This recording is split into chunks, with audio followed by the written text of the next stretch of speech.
नमस्कार, मैं डॉक्टर मंजू भार्गवी सिंफो में आप सभी का हार्दिक स्वागत करती हूँ। आज मैं आप लोगों को रविदास के दोहों का भावार्थ सुनाने जा रही हूँ। पहले दोहे में रविदास बताते हैं कि प्रेम की गहराई और उसकी अभिव्यक्ति के बारे में। वे कहते हैं, सच्चा प्रेम कभी छिपाया नहीं जा सकता, चाहे कोई कितनी भी कोशिश क्यों न करे। प्रेम करने वाला व्यक्ति भले ही अपने प्रेम को शब्दों से प्रकट न करे, लेकिन उसकी आंखें अपने आप उसकी भावनाओं को व्यक्त कर देती है।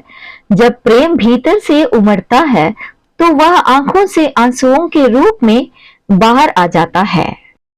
दूसरे दोहे में संत रविदास धर्म के दिखावे और सच्ची भक्ति के बीच अंतर को उजागर करते हैं। वे कहते हैं कि जो लोग केवल माथे पर तिलक लगाकर और हाथ में जपमाला लेकर धार्मिक दिखावा करते हैं, वे दुनिया को धोखा देने का संवाद भर करते हैं। ऐसे लोग सच्चे भक्ति के मार्ग को छोड़कर पाखंड और आडंबर के रास्ते पर चल पड़ते हैं। रविदास स्पष्ट रूप से कहते हैं कि सच्चे प्रेम और समर्पण के बिना कोई भी राम को प्राप्त नहीं कर सकता। तीसरे दोहे में संत रविदास जाति पाति के भेदभाव को निरर्थक और मानवता के खिलाफ मानते हैं। वे कहते हैं कि किसी व्यक्ति की जाति या जन्म से उसकी महानता या नीचता का निर्णय नहीं किया जाना चाहिए।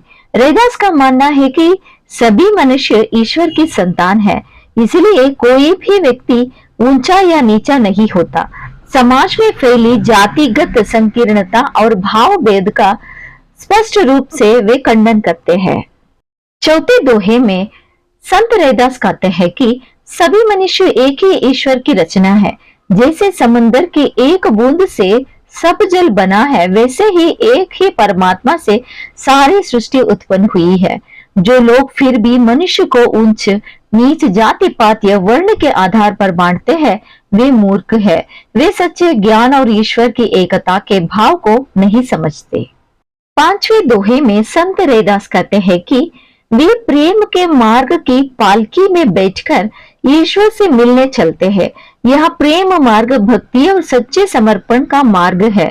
जब रविदास को सच्चे स्वामी का साक्षात्कार होता है, तब उन्हें जो आनंद और आत्मिक सुख प्राप्त होता है, उसे शब्दों में व्यक्त नहीं किया जा सकता।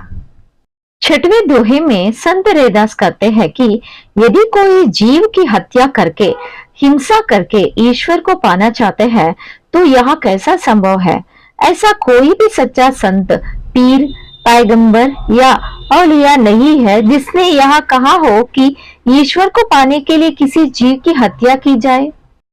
सातवें दोहे में संत रविदास कहते हैं कि मेरे राम दशरथ के पुत्र नहीं है, अर्थात वे कोई शरीरधारी व्यक्ति नहीं है, बल्कि वे तो हमारे अंदर और समस्त संसार में व्याप्त है। रविदास के राम कोई ऐतिहासिक पात्र नहीं, बल्कि परमात्मा के निराकार और सर्वव्यापक रूप है, जो हर प्राणी और कण कण में निवास करते हैं। नौवें दोहे में संत रविदास कहते हैं कि पराधीनता एक बहुत बड़ा पाप है। हे मित्र, इसे भली भांति जान लो। रविदास आगे कहते हैं कि जो व्यक्ति दूसरे पर निर्भर है, उसकी कोई भी सच्चा प्रेम नहीं करता। नौवें दोहे में संत रविदास कहते हैं कि मंदिर और मस्जिद दोनों एक समान है, इनमें कोई अंतर नहीं है। ईश्वर चाहे राम कहो या रहमान, वह एक ही है। इसलिए किसी को भी इनके नाम पर आपस में झगड़ा नहीं करना चाहिए। 10वें दोहे में संत रविदास कहते हैं कि मनुष्य जात पात के भेदभाव में उलझा रहता है और इसी चक्कर में वह असली मानवता को भूल जाता है। रविदास कहते हैं कि जाति एक सामाजिक बीमारी है जो इंसान को खा रही है। यहीं पर भावार्थ समाप्त होता है। धन्यवाद।